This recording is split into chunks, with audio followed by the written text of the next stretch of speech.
नमस्कार शेतकरी बांधवांनो, स्वागत आहे तुमचं पुन्हा एकदा आपल्या काय मराठी या यूट्यूब चॅनलमध्ये.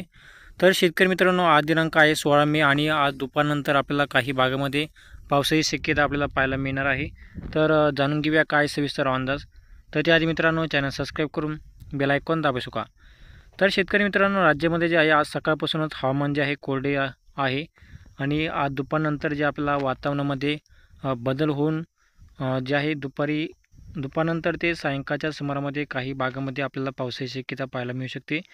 तर त्यामध्ये अहमदनगर, पुणे, दौंड, बारामती, करमाळा, जामखेड, लातूर, बार्शी, तुळजापूर, इंदापूर, सातारा, सांगली, कराड, चिपळूण, विटा तसेच गोळेगाव, खोपली, खेड, जुन्नर.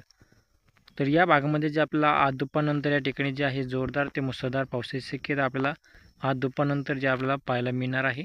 तर काही भागामध्ये आपल्याला हलका ते मध्यम स्वरूपाच्या पावसाची शक्यतासुद्धा आपल्याला पाहायला मिळू शकते. तसेच शेतकरी मित्रांनो, छत्रपती संभाजीनगर आणि लोणार, पुशेब, मालेगाव, नाशिक, पालघर, मुंबई, इगतपुरी, अकोला, अमरावती, चंद्रपूर, गडचिरोली तसेच नागपूर. तर या भागामध्ये जे आपल्याला हलका ते रिमझिम पावसाची शक्यता पाहायला मिळणार आहे. तर शेतकरी मित्रांनो, असेच हवामान जाणून घेण्यासाठी आत्ताच आमच्या चॅनलला सबस्क्राईब करा आणि बेल आयकॉन दाबू शका. धन्यवाद.